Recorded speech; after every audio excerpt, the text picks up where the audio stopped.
The purple sky of Kepler 442b stretched across the horizon like a cosmic canvas, its three moons hanging in perpetual observation of the world below.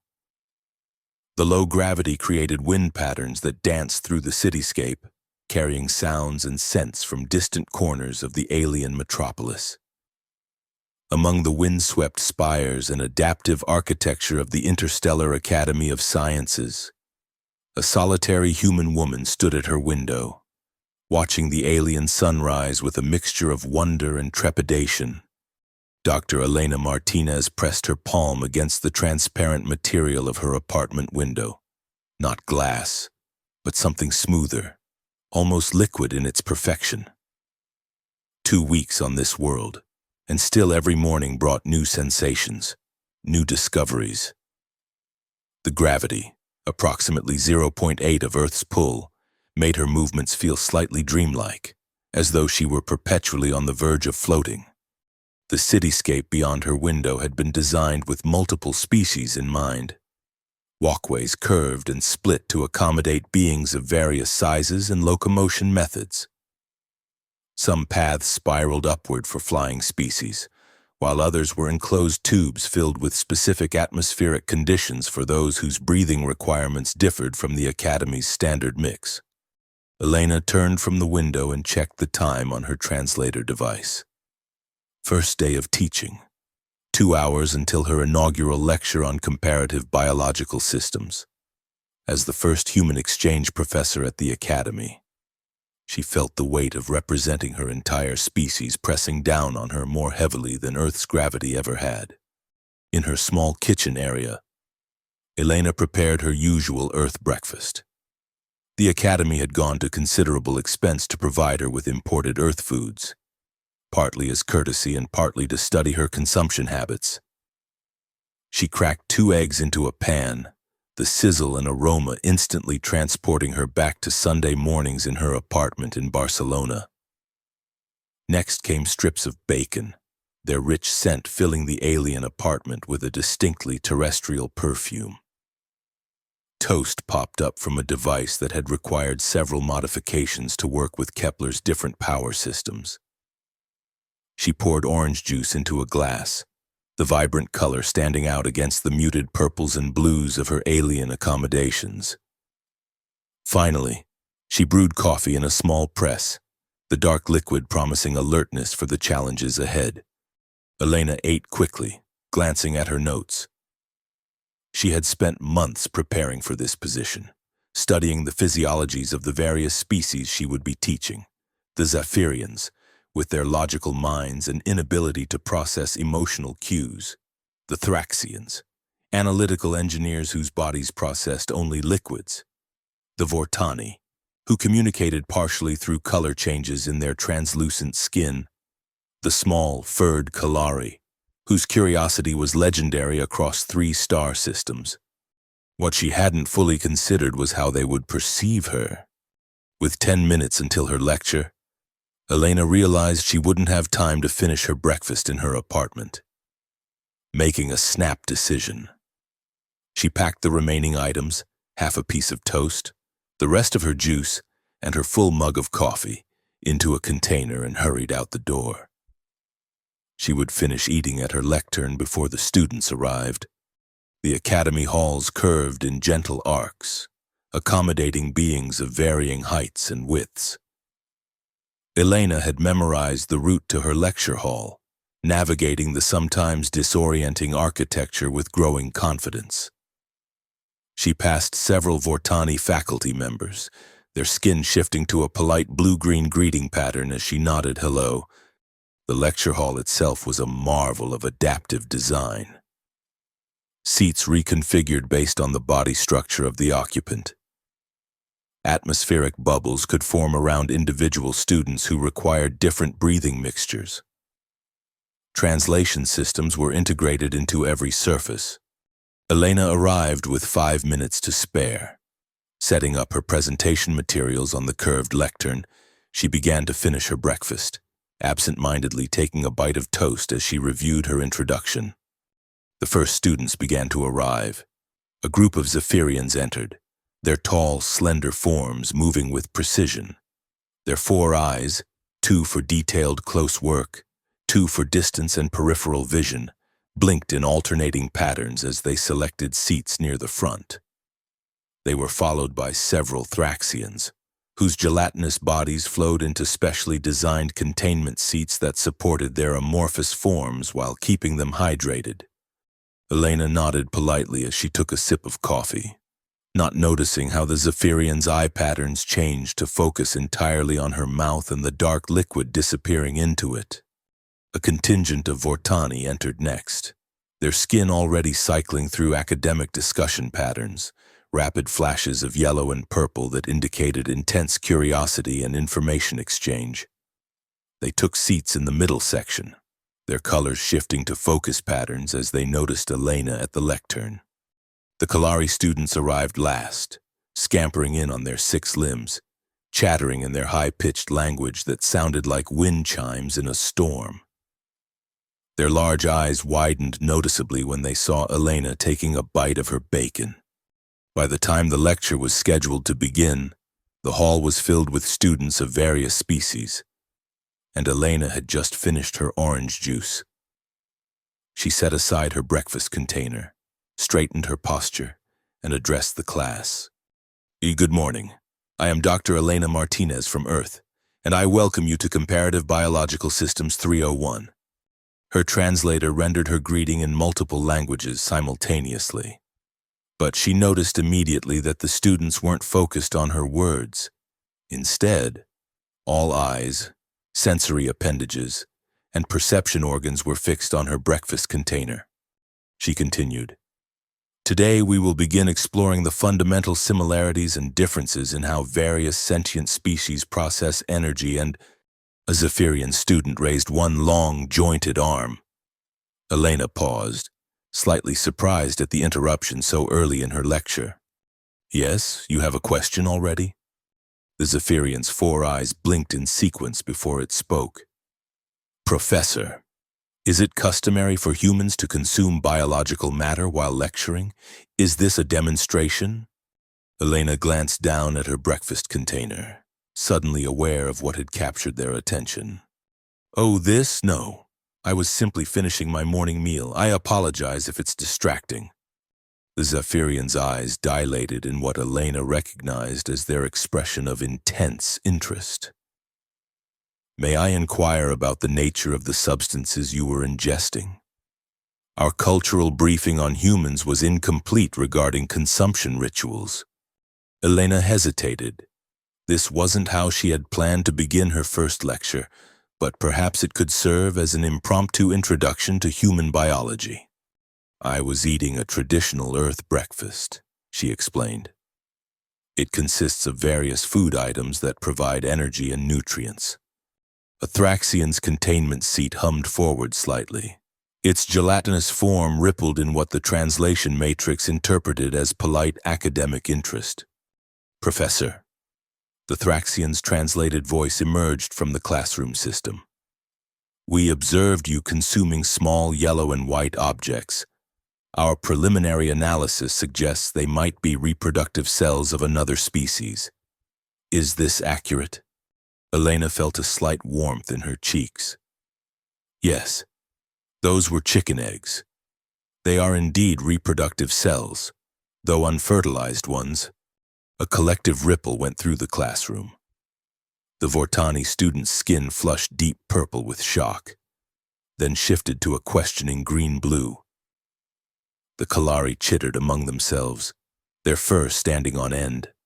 "And you consume these reproductive cells for sustenance?" a Vortani student asked, skin pulsing between curiosity yellow and concern orange. "Yes," Elena said, realizing too late that she had stumbled into a potential cultural minefield. "On Earth, many species, including humans, consume eggs from birds and other animals. They're rich in proteins and other nutrients." She was about to steer the conversation back to her planned lecture when a Kalari student stood up on its hind legs, whiskers twitching rapidly. "What about the brown strips? Those appeared to be processed tissue of some kind." Elena sighed internally. Those were bacon strips. They're made from the muscle tissue of an earth animal called a pig. The reaction was immediate and dramatic. The Zephyrian's eye stalks extended to their full length in what Elena knew was an expression of alarm. The Thraxians' gelatinous bodies churned visibly within their containment units. The Vortani turned a collective shade of shocked indigo, while the Kalari's fur puffed out in all directions. "You consume the muscle tissue of other animals?" a Zephyrian asked, its voice modulated to what its species considered perfect neutrality, but which the translator rendered with a hint of astonishment. "Yes," Elena confirmed, now committed to this unexpected tangent. "Humans are omnivores. We eat both plant and animal matter." A Thraxian's voice emerged from the translation system. "And the flat, brown square object? Toast, it's processed grain, plant seeds that have been ground into flour, mixed with water, fermented slightly with yeast microorganisms, baked, and then heated again until the surface browns." This explanation seemed to calm the class somewhat. Plant consumption appeared less shocking to them, though the multiple processing steps clearly fascinated the Thraxians, whose own nutrition consisted of absorbing nutrient solutions directly through their semi-permeable membranes. Elena was just beginning to think she might redirect the lecture when a Vortani student, skin cycling through analytical thought patterns, asked about the orange liquid. "That was juice extracted from a fruit called an orange," Elena explained. "It contains sugars, vitamins, and water. You extract specific components from plant reproductive structures," the Vortani clarified, its skin shifting to a pattern that indicated it was recording this information for further study. "Yes, fruits evolved specifically to be eaten by animals," Elena explained, falling into her familiar teaching rhythm despite the unexpected topic. "The plants benefit because animals distribute the seeds after consumption." Before she could continue, a Kalari student pointed at her coffee mug with one delicate limb. "And the dark liquid. It emits strong chemical signatures our olfactory sensors cannot fully analyze." Elena lifted her coffee mug slightly. "This is coffee. It's made by brewing roasted seeds from a plant. It contains a mild stimulant called caffeine that helps humans maintain alertness." The word stimulant triggered another wave of reactions. The Zephyrians conferred among themselves in rapid clicks that their translators were not rendering. The Thraxians' containment units hummed as they adjusted their sensory settings to better analyze the coffee's properties. The Vortani turned a collective shade of fascinated orange-pink. The Kalari simply stared, ears perked forward in rapt attention. "You willingly consume a neuroactive compound as part of your regular nutrient intake?" a Zephyrian finally asked. "Many human cultures do, yes," Elena confirmed. "The effects are quite mild and temporary." A Thraxian's voice emerged from the translation system. "Professor, if I may summarize to ensure understanding, in one morning meal, you have consumed reproductive cells from one species, muscle tissue from another species, processed and heat-modified plant seeds, liquid extracted from plant reproductive structures, and a neuroactive compound derived from yet another plant species. Put that way, Elena's ordinary breakfast suddenly sounded rather extraordinary. "That's correct," she acknowledged. The lecture hall erupted in a cacophony of reactions. The Zephyrians' clicking language accelerated to speeds that strained the translation matrix. The Thraxians' gelatinous bodies rippled in patterns that their containment units identified as extreme interest. The Vortani cycled through colors so rapidly they became a blur of chromatic communication. The Kalari chittered among themselves, some standing on their hind legs for better views. Elena raised her hands, trying to regain control of the class. "Please, one question at a time. Let's use this as a learning opportunity." A Zephyrian student was first to respond to her request for order. Professor, humans consume matter from multiple kingdoms of life in a single meal? Is this for nutritional efficiency or cultural reasons?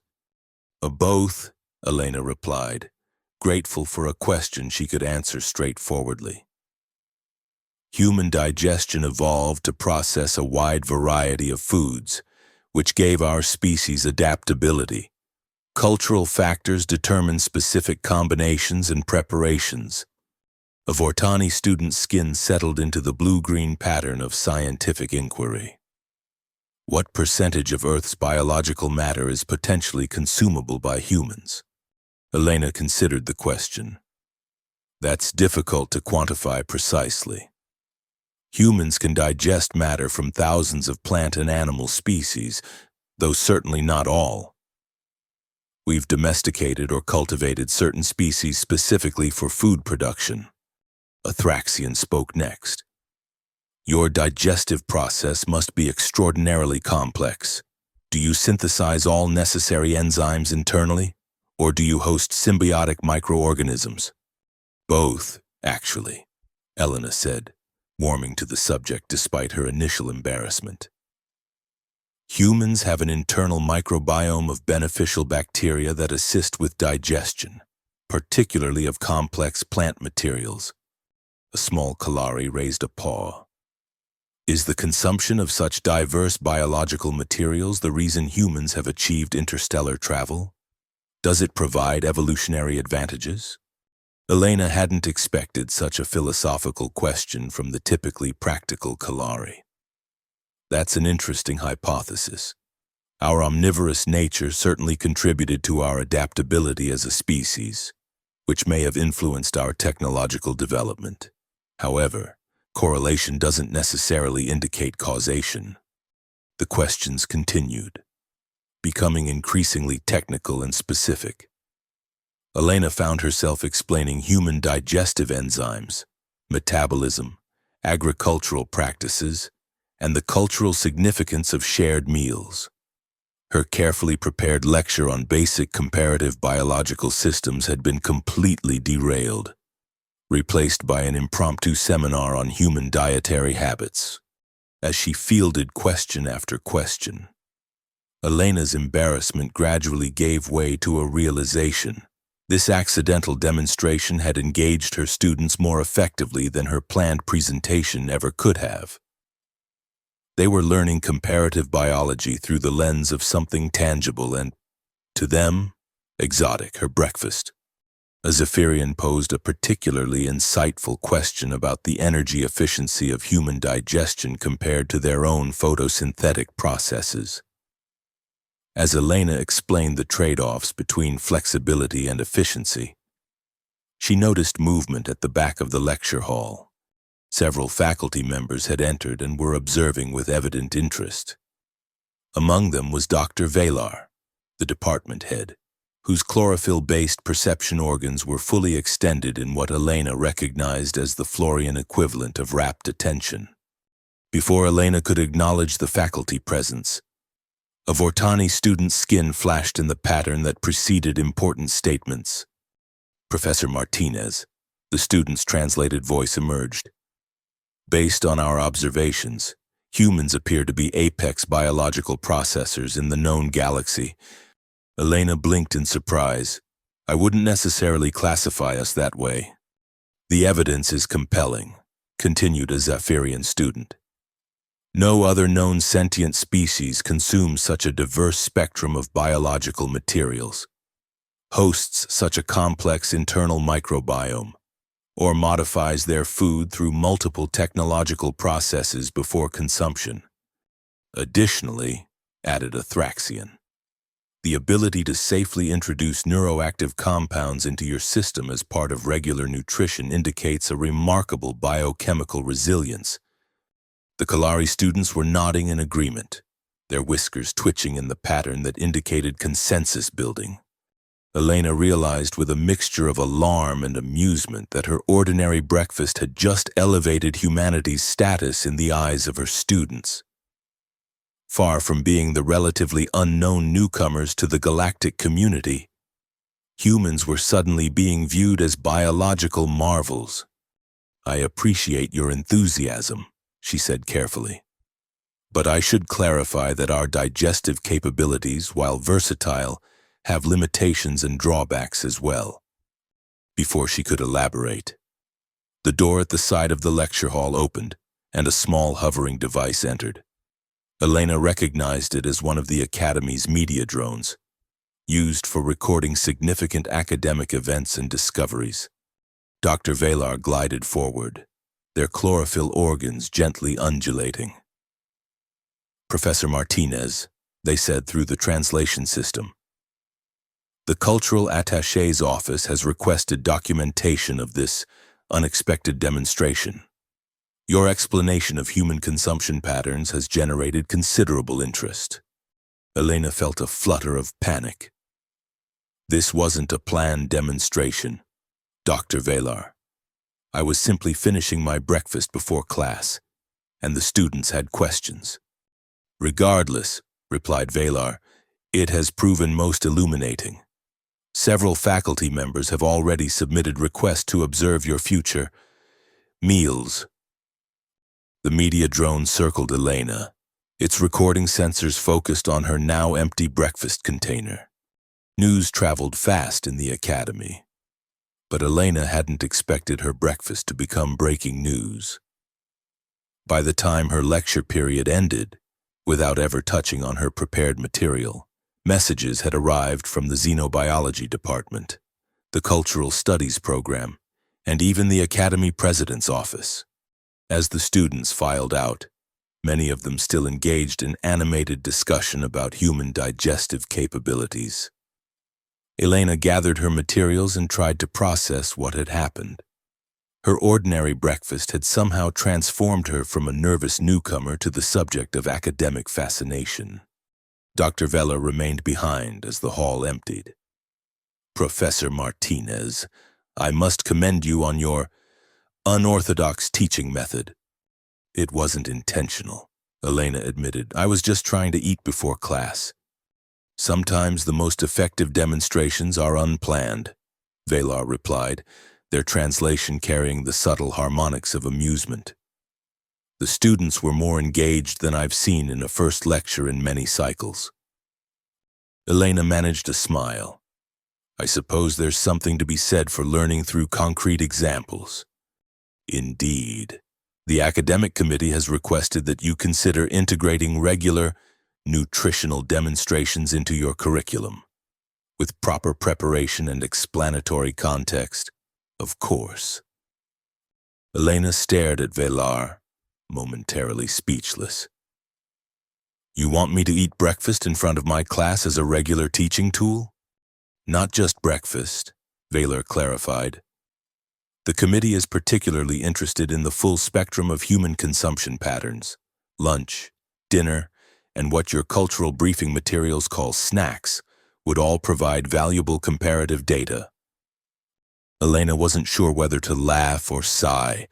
"I'll take it under consideration." "Excellent. Oh, and the Interstellar Communications Office has received 17 requests for interviews from various media outlets. Apparently, your breakfast has caused quite a stir beyond our academy walls."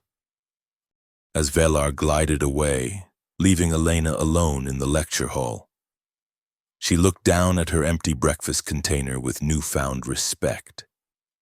Something as simple as eggs and bacon had just dramatically altered her position at the Academy, and possibly humanity's reputation in this sector of space.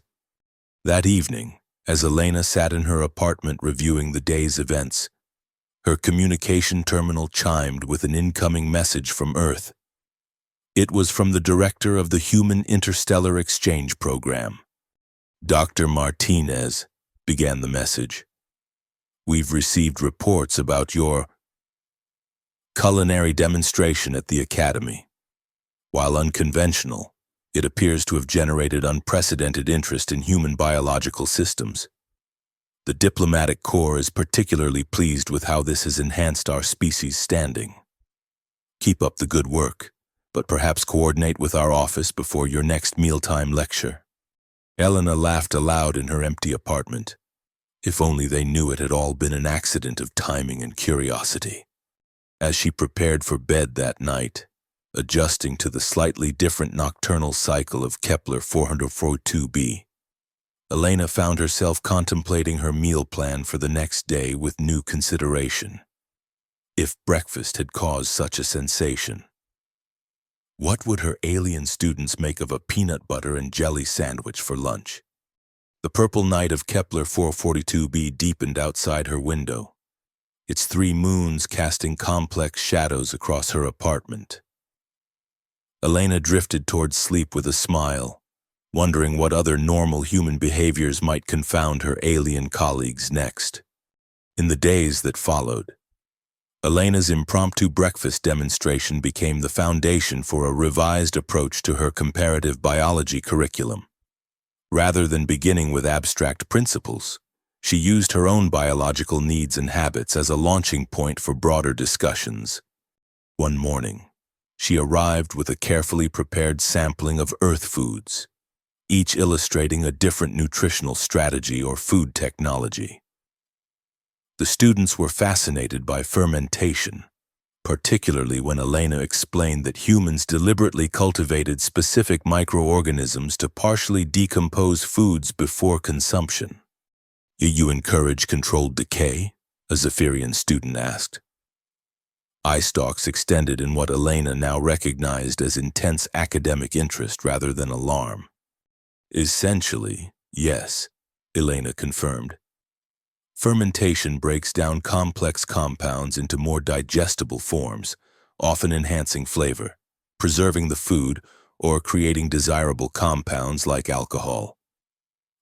The mention of alcohol prompted another cascade of questions about human willingness to consume substances that temporarily altered neural function. The Thraxians, whose consciousness resided in a distributed network throughout their gelatinous forms, found the concept particularly difficult to comprehend. "You voluntarily induce temporary impairment of your central processing organ?" a Thraxian asked, its containment unit vibrating in what the translation matrix identified as concerned confusion. "In moderation, yes," Elena explained. "Many human cultures incorporate such substances into social rituals. It's part of our complex relationship with our biochemistry." A Vortani student's skin cycled through a pattern that indicated making connections between separate concepts. "Is this related to your species' consumption of caffeine? A cultural pattern of neural state modification through ingestion?"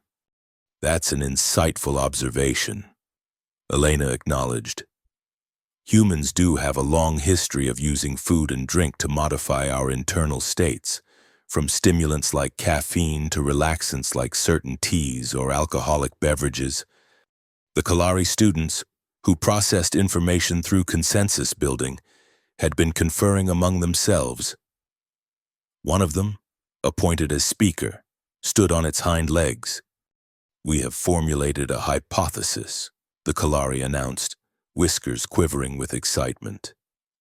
Humans' unique relationship with consumption, combining diverse biological materials, hosting internal microbiomes, and willingly introducing neuroactive compounds, may be connected to your species' particular form of creativity and problem-solving. "You literally incorporate the galaxy's diversity into your physical forms." Elena had never considered this perspective before. The idea that human omnivorous habits might be linked to cognitive flexibility was intriguing, if speculative. "That's a fascinating hypothesis," she said. "It would be difficult to prove causation rather than correlation, but the connection between consumption diversity and cognitive adaptability certainly deserves study." As the lectures continued over the following weeks, Elena's classes became among the most popular at the academy. Students from departments she had never expected, physics, mathematics, even artistic communication, began attending as observers. The academy administration, recognizing the unexpected opportunity, expanded the lecture hall's capacity, and added additional recording equipment. Word spread beyond the academy. Elena began receiving messages from researchers on other worlds, some offering to exchange data on their species' consumption patterns. Others requesting more detailed information about human digestive enzymes or agricultural practices. One morning, Elena arrived to find a delegation of diplomatic representatives in her lecture hall. They observed silently as she explained the concept of cooking, the deliberate application of heat to food to break down proteins, kill potential pathogens, and enhance flavors.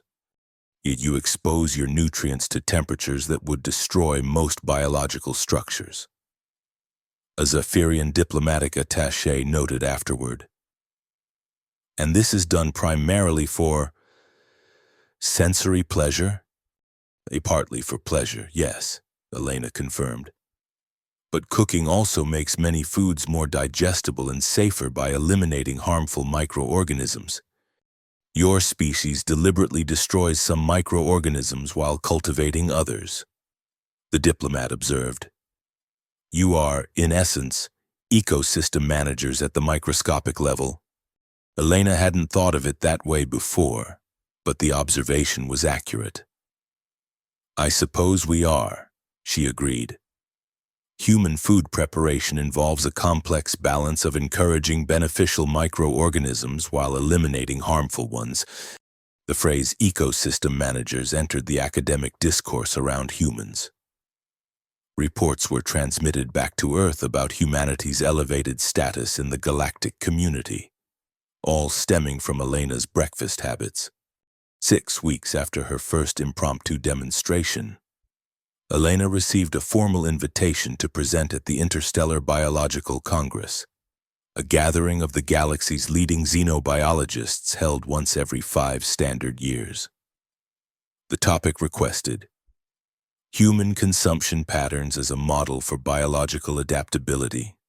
As Elena prepared her presentation, she couldn't help but reflect on the strange path that had led her here. A simple breakfast, rushed because she was running late, had evolved into a diplomatic and academic phenomenon that was reshaping humanity's image among the stars. The day before the Congress, Elena received a communication from Earth. The Human Interstellar Exchange Program had been flooded with applications from alien scientists requesting study opportunities on Earth, specifically to observe human food production, preparation, and consumption firsthand. Tourism requests had increased threefold, with many visitors specifically requesting culinary experiences as part of their itineraries. Your breakfast has done more for interspecies relations than 50 years of formal diplomacy. The program director's message concluded, "The diplomatic corps sends their highest commendation," as Elena stood before the assembled xenobiologists at the Congress. She began her presentation not with complex theories or data, but with a simple image.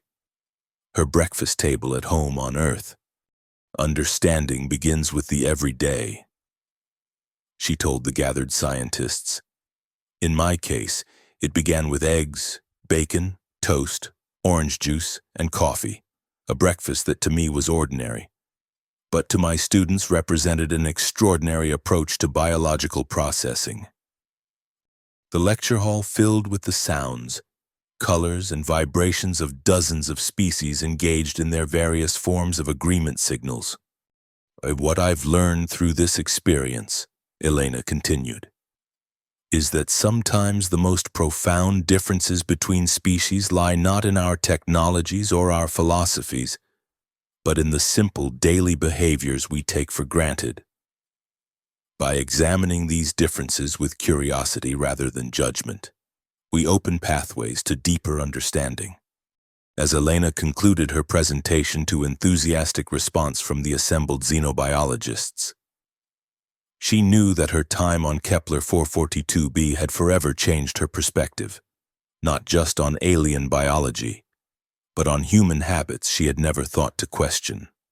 That evening, at a reception following the Congress, Elena found herself surrounded by scientists of various species, all eager to discuss human consumption patterns.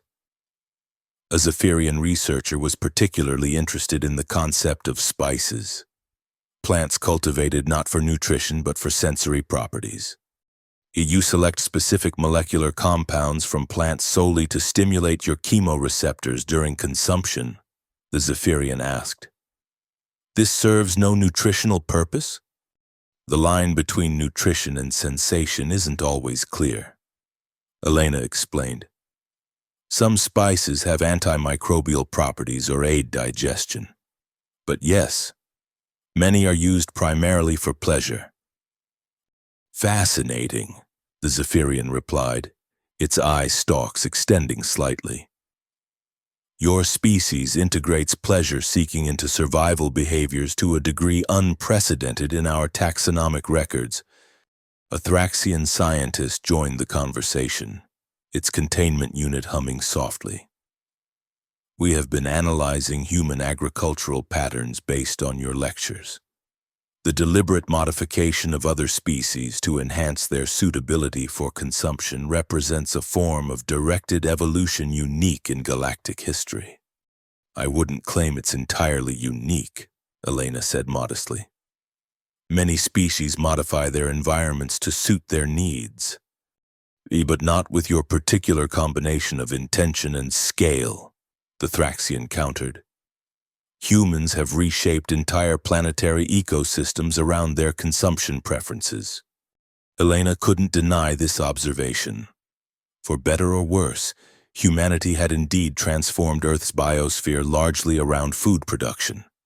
A Vortani scientist, its skin cycling through thoughtful color patterns, offered another perspective.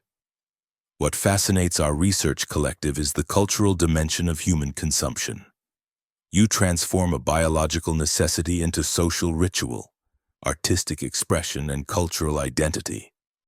Food is certainly central to many human cultures, Elena agreed. Shared meals build community bonds. Traditional dishes preserve heritage. This integration of biological function with social meaning may explain why humans adapted so readily to interspecies communication, suggested a Kalari researcher, balancing delicately on its hind limbs to join the conversation.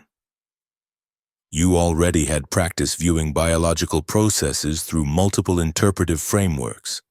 As the evening progressed, Elena found herself engaged in increasingly philosophical discussions about the relationship between consumption patterns and cognitive development, cultural evolution, and interspecies ethics. What had begun as a simple explanation of her breakfast had expanded into a far-reaching dialogue about the nature of biological existence itself. Near the end of the reception, Dr. Vaylor approached, their chlorophyll organs gently undulating in what Elena now recognized as their species' expression of contentment. The Academy Board has approved a new department, Vaylor announced. Integrated xenobiological studies with a focus on comparative consumption patterns and their evolutionary implications. They would like you to consider a permanent position as its founding director. Elena was momentarily speechless. That's a tremendous honor, Dr. Vaylor, but my exchange program is scheduled to end in 3 months. The diplomatic representatives from Earth have indicated they would view your continued presence here as valuable to interspecies relations. Vaylor replied. I believe their exact phrase was, an asset too valuable to recall. Later that night, as Elena sat in her apartment considering the unexpected offer, her communication terminal chimed with a message from Earth. It was from her former department chair at the University of Barcelona. Elena, the message began. News of your accidental breakfast seminar has reached legendary status here. The Interstellar Exchange Program can't stop talking about how you've revolutionized alien perceptions of humanity through eggs and bacon. They're calling it breakfast diplomacy and suggesting it as a model for future exchange programs. Whatever you decide about the permanent position they're offering, Know that you've made an impact far beyond what any of us anticipated. Also, the university cafeteria has named a special after you, the Martinez Morning Breakthrough. Slightly overdramatic, but the students love it. Elena laughed, shaking her head at the absurdity of it all. How could she have known, when she rushed out of her apartment with half-finished toast and cooling coffee, that she was about to change humanity's place in the galactic community? As the 3 moons of Kepler 442b cast their light through her window, Elena made her decision. She would accept the position. There was still so much to learn and to teach about the remarkable diversity of life in the universe, and perhaps more importantly, about the ordinary miracles that each species took for granted in their daily existence. The next morning, as Elena prepared her breakfast with new awareness of its diplomatic significance, she wondered what other simple human traits might confound her alien colleagues next. Our tendency to sing in the shower? The concept of pets? The human preoccupation with fictional narratives? She smiled as she cracked eggs into a pan, watching them sizzle and transform from clear to white to golden. In the vast complexity of the universe, sometimes the most profound connections began with the most ordinary moments. Like breakfast on an alien world, where the simple act of eating became a bridge between species separated by light years of space and billions of years of divergent evolution.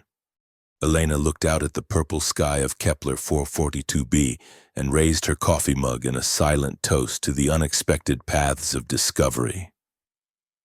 Tomorrow she would begin planning her curriculum for the new department.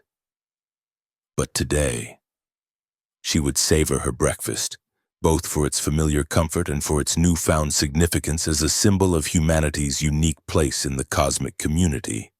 As the first students began to arrive for her morning lecture, she noticed they were carrying recording devices and notebooks. Word had spread that today's topic was dessert, the evolutionary paradox of non-nutritive consumption rewards.